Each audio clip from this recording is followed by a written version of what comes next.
Yang kedua, perlu saya sampaikan bahwa betul kata tadi bahwa ini mungkin yang kesekian kali ya para penulis diajak berkumpul, diberi bimbingan, diberi masukan oleh para kurator, para juri.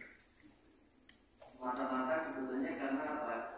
Kami di Badan Bahasa mengemban nama pembinaan bahasa.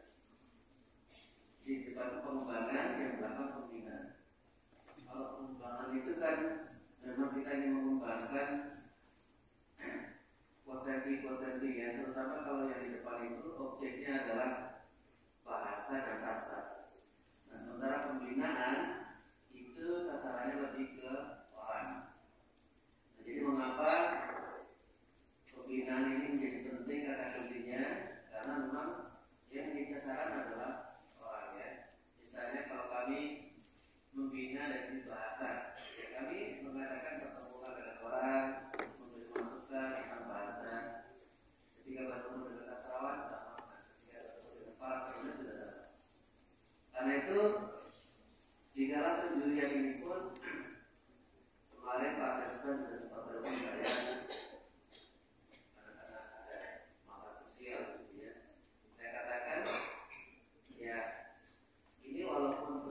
Sayembara, ini bukan sayembara yang disambungin. Ada udah bilang 500 juta kalau nggak ayah pasti salah. Bukan. Ini sayembara yang sifatnya pembinaan yang memang terus menerus ingin agar para penulis yang mungkin juga baru muncul, yang baru belajar bisa belajar dari yang sudah senior, yang sudah lama, gitu, sehingga penulisan di Indonesia itu terus tumbuh, tidak terhenti pada kelompok-kelompok atau orang-orang tertentu, tapi terus dari bersambut pada generasi berikutnya, yang mungkin saja nanti setelah beberapa tahun mereka akan spesifik memilih tulisan seperti ini, akan mengarah ke gaya tulisan seperti apa, mengalirnya ke sastra atau mungkin ke yang lain. Tapi yang jelas forum ini sebetulnya memang tujuannya tadi untuk pembinaan ya. Jadi mungkin sudah paham, sudah mendapatkan laporan dari Pak Sespen kemarin. Jadi sudah pasang badan, bagus sudah pasang badan berarti badannya gede-gede gitu ya. Maksud saya secara keilmuan, secara apa ya, disiplin penulisan bertanggung jawab, itu yang saya suka ya. Karena bagaimanapun kami ini di Badan Bahasa juga lebih banyak hanya fokus pada regulasi ya. Fokus pada mengatur saja. Sebagai contoh, kami ini di Badan Bahasa setiap tahun ini saja kami mencetak buku anggarannya 160 miliar.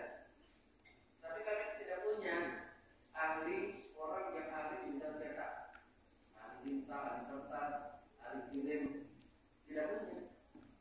Lalu kami mendatangkan tenaga ahli. Jadi kami ini hanya mengatur saja. Jadi kalau diperiksa oleh BPK, diperiksa oleh mana?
urusan kepenulisan dikatakan urusan kebijakan.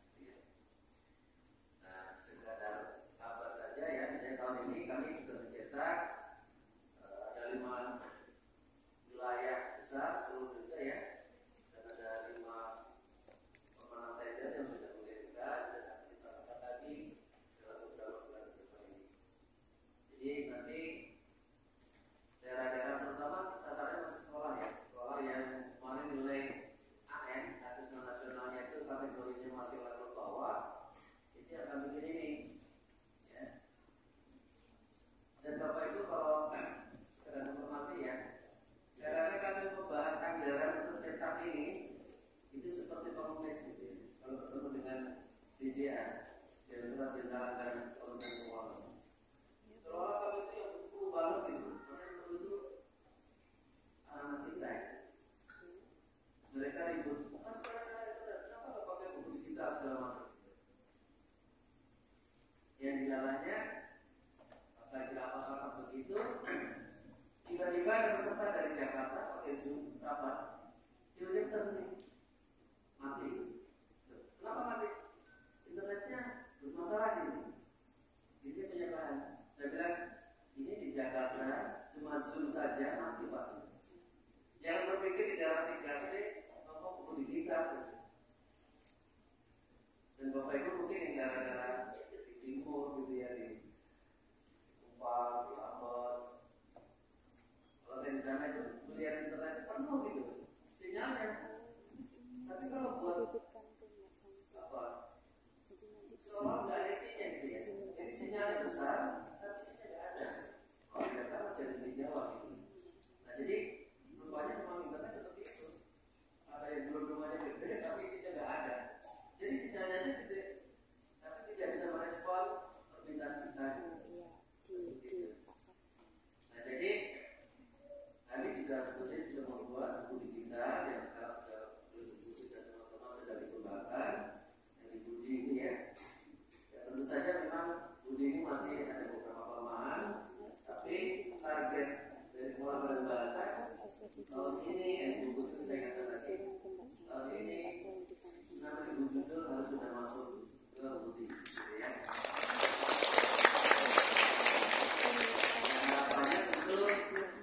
Memang nanti itu dan berbagai sumber ya, dari teman-teman yang menulis ini langsung ya, dari buku terjemahan dan luas, kemudian terjemahan dari berbagai daerah itu juga akan menuliskan. Nah harapannya tentu anak-anak kita tidak ada kesulitan sumber gitu ya, karena bersama dengan kegiatan ini Putri dan teman-teman juga sedang mengadakan kegiatan virtual gitu ya, bersama dengan beberapa komunitas dan buku digital kami ini sering dimanfaatkan. Tentu harapannya Bapak Ibu, teman-teman yang punya anak, punya adik, masih kecil, nanti bisa memanfaatkan Budi gitu ya. Saya sudah dibangun oleh negara, oleh rakyat, kalau tidak dimanfaatkan saya gitu ya. Di Budi ini harapannya nanti menjadi platform untuk khusus cerita ya. Kalau di pusat perbukuan ada CD kalau tidak salah, itu gabungan dengan berbagai buku pelajaran. Nah, kalau ini khusus untuk buku digital, khusus untuk bacaan. Nanti ada yang bentuknya buku biasa, ada yang video, ada yang audio ya. Kita sedang mengembangkan untuk buku-buku yang ramah untuk difabel ya. Audio itu kita mulai dari sana juga. Harapannya semua kita punya kesempatan untuk membaca gitu ya. Dan tentu seperti harapan Mas Menteri di awal gitu ya. Mas Menteri mengatakan kenapa yang kita sasar itu kelas bawah dulu. Sudahlah, nanti kalau kita sudah tidak jadi orang di itu tidak apa-apa. Kita investasi. Jadi teman-teman yang ada di sini juga menyiapkan bagian dari investasi, memberi pengetahuan, mencerdaskan anak bangsa tanpa harus melihat hasilnya dalam setahun 2 tahun ke depan. Mungkin 10 tahun yang akan datang, generasi yang terguyur oleh buku literasi itu baru bisa merasakan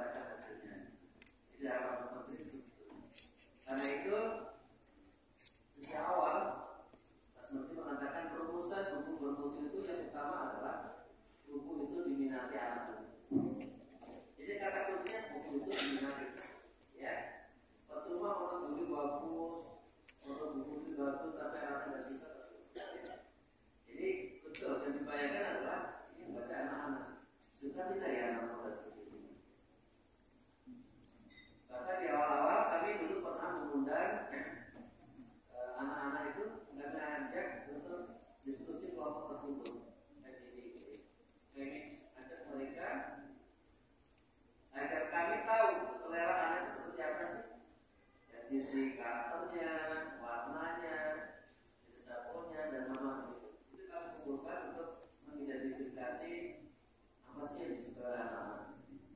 Tentu ya selera macam-macam, tapi secara umum kami dapat menyimpulkan anak-anak itu lebih suka seperti ini. Misalnya, ternyata anak-anak kecil itu lebih suka orang itu dibuat dalam bentuk seperti pohon, gitu. Tidak pohon utuh misalnya, tapi pohon itu berbentuk kayak orang. Dia namanya juga anak-anak begitu. Soal warna, ada memang yang suka warna soft, tapi rata-rata anak lebih suka warna yang tegas misalnya gitu. Nah, jadi berbagai itu kami lakukan untuk bisa menyimpulkan, walaupun tidak selamanya kesimpulan itu tepat ya, tapi karakter yang disukakan seperti itu. Karena itu kembali pada definisi buku bermutu itu adalah satu buku itu yang diminati anak. Isinya, substansinya itu nomor 2 maksudnya gitu ya. Jangan sampai kita mementingkan substansi lalu perspektif orang tua yang tahu banyak masuk. Ini bagus nih, baca bagus. Tapi menurut orang tua, nah kita balik. Anak-anak biar suka dulu. Isinya tadi kalau perlu isinya itu implisit gitu ya. Jadi isi pesan amanat atau apapun yang disampaikan ke anak itu kalau bisa implisit, bukan eksplisit. Itu justru yang lebih membekas pada anak. Nah ini saya kira capaian yang tinggi ya. Jadi tentu Mas Menteri memang di akhir masa jabatan itu ingin menunjukkan beberapa puncak-puncak pencapaiannya ya. Misalnya kalau kami dari sisi percetakan tahun ini, kalau tahun kemarin itu kami mencetak 16,4 juta eksemplar. Tahun ini kurang lebih 27 juta eksemplar. Jadi mudah-mudahan itu bagian dari ikhtiar kita bersama. Tentu kalau semuanya hanya bicara tidak selesai kan, tapi harus ada melaksanakan. Kami mencoba melaksanakan. Kami coba bagi dan Bapak Ibu berdasarkan pengalaman kami ketika ke daerah mencoba monitoring kegiatan itu ya memang namanya Indonesia itu bervariasi, beragam. Ada banyak tanggapan gitu ya, ada banyak respon dari guru dan siswa gitu ya. Yang secara umum sih responnya positif ya. Hanya saja ada respon-respon yang menurut saya itu memprihatinkan. Misalnya ketika sekolah menerima buku itu takut. Itu saya temukan di Aceh, di daerah Soe. Saya tidak sengaja karena sebetulnya saya untuk kegiatan yang lain. Saya punya waktu luang, saya katakan ke sekolah atau bahasa di sana. Kita tidak dari SD yang dulu pernah dikirim buku.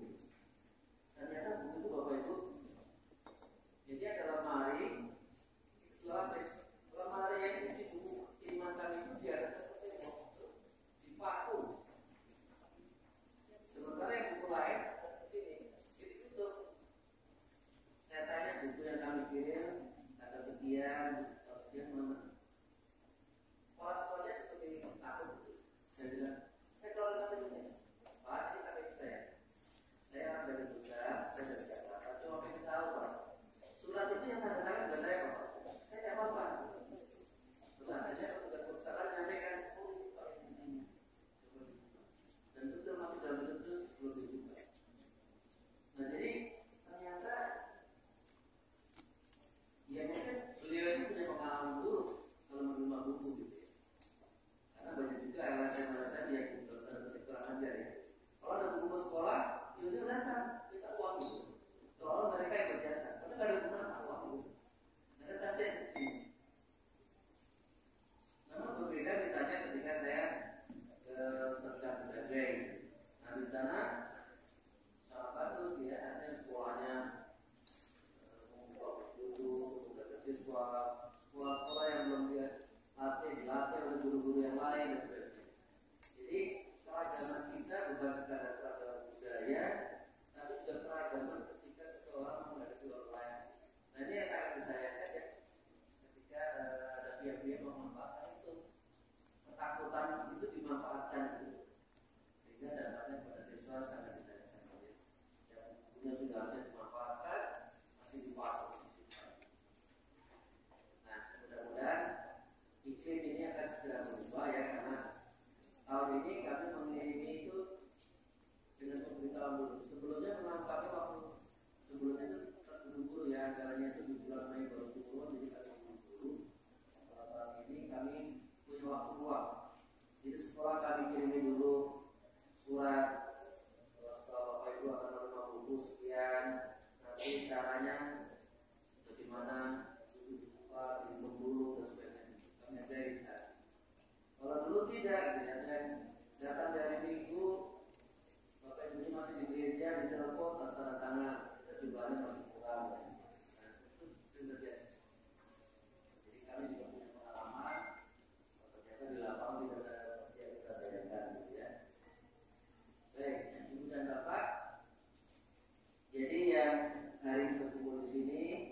Bahasa keluarga para penulis dan sampaikan ke Bu Putri, mungkin perlu ditulis ulang nih tadi tentang sifat penulis ya untuk memecahkan temuan ini ya. Jadi ada juga Bapak Ibu semangat ya bagian dari para penulis itu ya.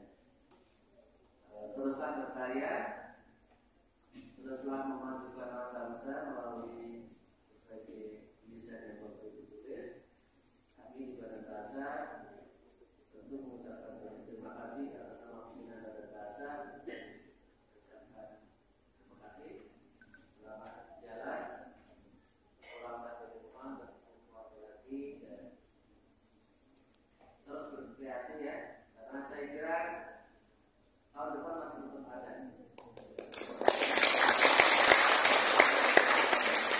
Dan sebelum pemerintah panitia dan sebelum acara ini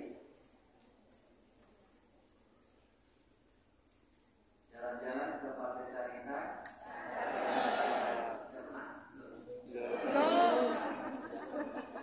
Jangan lupa membeli terasi. Tuh, kok terasi? Jauh-jauh. Mari majukan bangsa.